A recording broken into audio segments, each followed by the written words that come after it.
After listening to this story, you will decide for yourself whether the mistake was mine or whether all of this was written in my fate. I know that this story goes against modesty, but if you listen to it with an open heart, perhaps you will be saved from a great mistake in which I fell. This story is a journey of love, carelessness, and that darkness from which returning was impossible for me. Our village is situated inside a hilly district, not very large but not small either. The people here are simple. They mind their own business. Unpaved roads, frequent power outages, and the sounds of plows in the fields during the day are ordinary things. Our house was at the very end of the village street. On the other side of the wall was my elder brother's house. Between them there was only a small gate that connected both houses. Father left us when we were still children. I had two elder brothers. The eldest worked in the fields. He had two children, a son and a daughter. My second brother was a clerk at the post office. He would leave at 8:30 a.m. and return at 2:00 p.m. He always carried a large cloth bag containing newspapers, receipts, and an empty tiffin box. This brother lived with us, meaning mother, him, his wife, his two sons, and myself. I was the youngest. My education was only up to matriculation. There was no money for further studies, nor did mother have the courage to send me away. After father's death, everything seemed to have stopped. Every member of the house looked at each other, but no one said anything. Life was just passing by somehow. One day, my eldest brother called me to his room and sat me down. His face was stern, his eyes carrying a sense of decision. "Look, you are no longer small. You have turned 20 and you know our situation. I am busy in the fields. The younger brother works at the post office. Now you must also do something. Tomorrow you will have to get married. Only if you have something will people offer you proposals."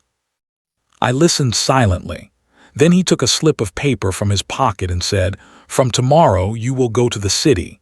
There is work at a grocery shop. The salary is low, but you will learn the work. The experience will help you in the future." I said nothing. I simply nodded. The next morning my brother took me to the city. It was a small town. A daily bazaar was held there with vegetable sellers, bakers, cloth shops, and a small general store. The name of this shop was Abdul Razak General Store. The owner was a 50-year-old man, a heavy smoker, with a permanent sternness on his face. Inside the shop were 4 shelves carrying lentils, sugar, tea, spices, and other ordinary ration items. In front was a small wooden counter with an old calculator, a register, and a plastic bell that he would ring when a customer arrived. I started working. I would leave the village on foot at 7:00 a.m. In the winter fog, hands in pockets, dupatta wrapped around my neck, I would walk slowly along the roadside. A canal flowed alongside the road. The sound of water and the silence of the unpaved road often gave the heart a strange feeling. At the shop, I would first clean, then arrange the goods, and spend the day serving customers. Children would come asking for 2 rupee toffees. I would speak gently to everyone because the owner repeatedly instructed me not to upset any customer. "One angry customer eats up 10 new customers," he would say. Days passed like this. The salary was low, 6,000 rupees a month, but I liked giving something to mother every month. When mother touched my forehead and said, "My lion son," that moment would wash away all my tiredness. When I came home, everyone would often be asleep. Sometimes my brother's children would be awake and ask, "Uncle, did you bring something?" I would take out a toffee or bubble gum from my pocket and give it to them. They would be happy. Tired as I was, I would still smile. At night I would sleep on a cot in the courtyard, the stars in the sky, sometimes the drizzle of clouds, and often the silence of the night would be with me. Before sleep, some questions would arise in my heart. Will I ever get married? Will I ever be able to move beyond this shop? Will life always pass like this? Then sleep would slowly pull me into itself. It was the month of January. The morning was perhaps the same as it had been for many days, but my heart felt something strange, as if something was about to change, but I myself did not know what. In the morning, when I opened my eyes, the sky was filled with a light blue-tinged darkness. I got up from the cot, straightened my back, dusted the quilt, and placed it on the cot. My body felt a little heavy, perhaps because of the cold, or perhaps because of a dream I could not remember. While washing my hands and face at the tap, the cold water made my whole body shiver.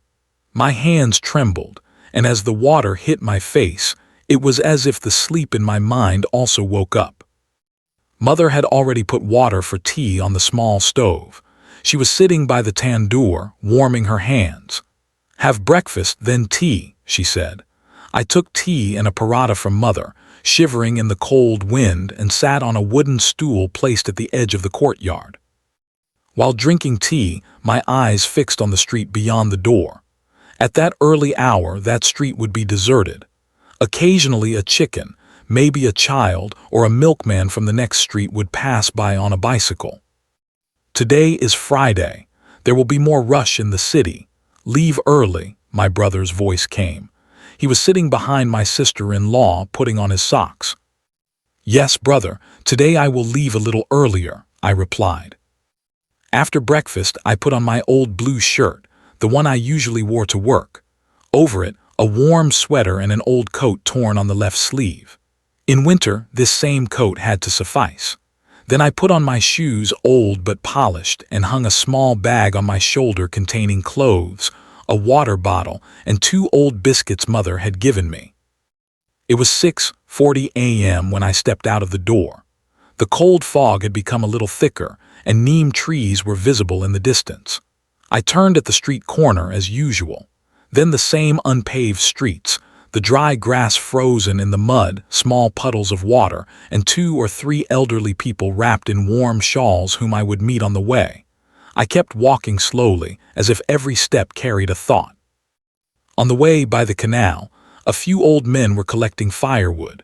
Somewhere in the fields, smoke was rising, perhaps an old tire or a pile of dry leaves being burned. When I reached the entrance square of the town, the sun had not fully risen, just an orange glow floating on the horizon. Before I could open the shop, the owner had already arrived. The shutter was half open. "Hey boy, you are late today," he said sharply. "The cold was intense, uncle.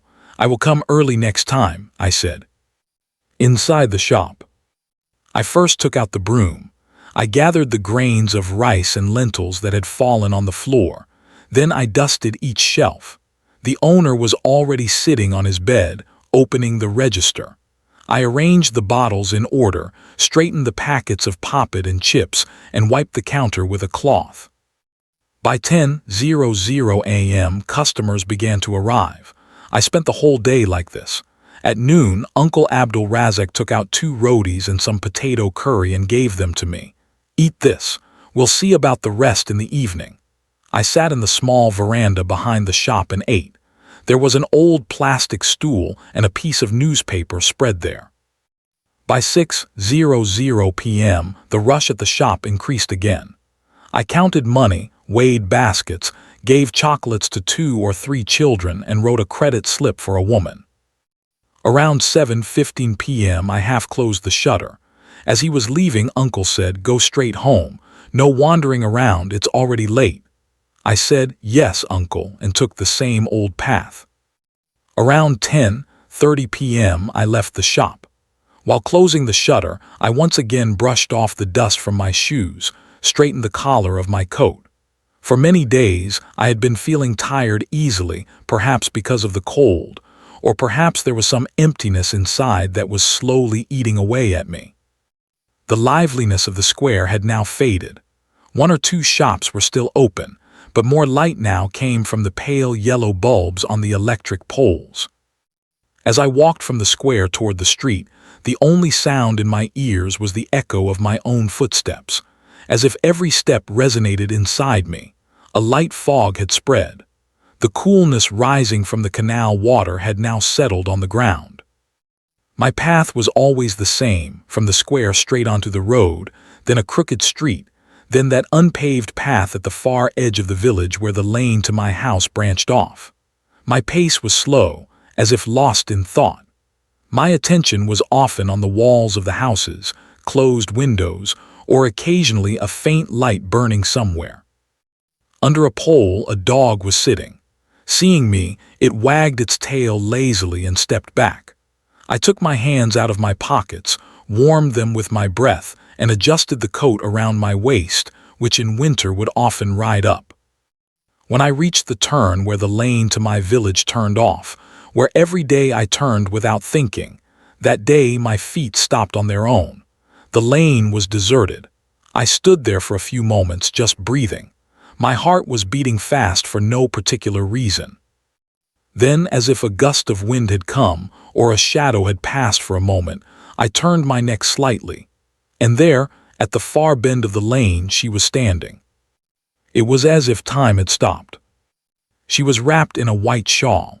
Between the fog and the light of the pole, her face was not clearly visible, but her presence seemed to spread through the whole lane like silence itself. My heart began to beat, not from fear, not from happiness, but from a confusion that could not be understood. She walked slowly and passed close by me. No sound, no greeting, no gesture of the eyes. Just a silence, and within that silence, a question that perhaps passed by without even being asked. My eyes involuntarily followed her. She moved ahead into the fog and then disappeared. I stood there. My hands were in my pockets, but sweat had formed on my palms. Then I lowered my head and slowly walked toward home. That scene accompanied me the whole way. I could not even hear the sound of my own footsteps, only my heartbeat and the questions rising in my mind. Who was she? Had I truly seen her? Why was her face so silent? Was she a girl from our village or a traveler? When I entered the lane, I heard my mother coughing. I gently opened the door, went inside, and sat on the same old cot in the courtyard. I sat there for a few moments. I took off my shoes, then filled a glass of water and drank it. The water went down my throat, but the question in my heart remained. It was nearly 11:00 p.m. Mother's soft voice came, "You have come, it's late today." I answered softly, "Yes, Ammy." There was a rush. I changed my clothes. I crawled into the quilt, but sleep did not come for a very long time. The next night when I passed that spot, the girl was not there. Then for 3 or 4 days she did not appear. Perhaps it was the 5th day. She was continuously absent. Every night I would pass through that lane, walking silently under the pole, but she had vanished as if erased from the air. To be honest, now my days had become nothing but waiting for the night. The morning sounds of Mother's pot, the noon shouting of customers, the evening noise of the shop, everything had become just a curtain behind which only one face was hidden. I was lost in that same thought. The night she reappeared, the cold was unusually sharp. When closing the shop, my hands had gone numb. Wrapping the sheet around my neck, I locked the shop and silently headed toward the lane. The same path, but in my heart, a strange restlessness. The sound of my shoes, the moisture of the fog, and that silence, everything seemed to be in some unseen preparation. When I reached the turn of that lane, my heart seemed to stop for a moment. She was standing there, wrapped in a white sheet, her face half hidden in the fog, but her eyes were completely clear, completely straight toward me. My feet stopped on their own. Silence made noise inside me. She took a few steps toward me. My heartbeat became countable. Then she threw a piece of paper near me on the ground. She looked at me, smiled faintly, no sound, no greeting, just a light, silent laugh, and she walked away. I stood there, then slowly bent down and picked up that paper. The paper was not ordinary. It was old, a little wet as if soaked in rain or dew. On it, in crooked Urdu script written with a pencil, was the words, "The deserted tubewell in the middle of the jungle." Below, no signature, no name, but the tenderness of the hand, the disjointed lines, as if someone had written in haste, in panic, or in some other emotion. I raised my neck, but she was gone. Beyond the fog, under the light of the pole, there was only an empty lane, as if no one had ever been there. I put the paper in the inner pocket of my coat, lowered my head, and walked toward home. But now, with every step, A storm was raging in my heart. Who is she? Why is she calling me? What kind of place is that? Should I go or not? But I decided that I would go. This was a journey whose outcome I did not know, but my feet were no longer under my control. I had already left the back part of the village. Between the fields, there was an unpaved path with bushes on both sides and old trees here and there. The wind was light, but a strange silence was hidden within it, that silence which is not silence but seems like the breath of some hidden presence. The crunch of my shoes on the mud felt very loud. It seemed as if with every step the ground was asking me a question. Where are you going? Why are you going? Do you know what is there? But my feet were no longer mine. After about 20 minutes, I reached a deserted place where a broken, rusted gate stood open. Beside the gate hung a rusted board on which once might have been written something about a water supply scheme. I went ahead and saw a footpath that emerged from between the bushes. My heartbeat had become fast. I could hear nothing, no dogs barking, no crickets, no owl. Just my own breath and sometimes the faint rustle of the paper inside my coat. At the end of the footpath stood an old, rusted tubewell. Bushes had grown all around it. Its motors were uprooted. I moved forward slowly. Every step felt like it was being placed on dead ground. Then I saw her. She was standing near the tubewell, fully wrapped in a white sheet, her head bowed, her feet hanging down, and her face hidden behind the fog. My breath seemed to stop. I could neither go back nor forward. No sound came from my throat. She slowly raised her head and her face emerged from the fog. The same face, but now there was something else in her eyes. That peace, that silence was no longer there. Now in her eyes there was a deep void, as if someone had died inside or had been killed.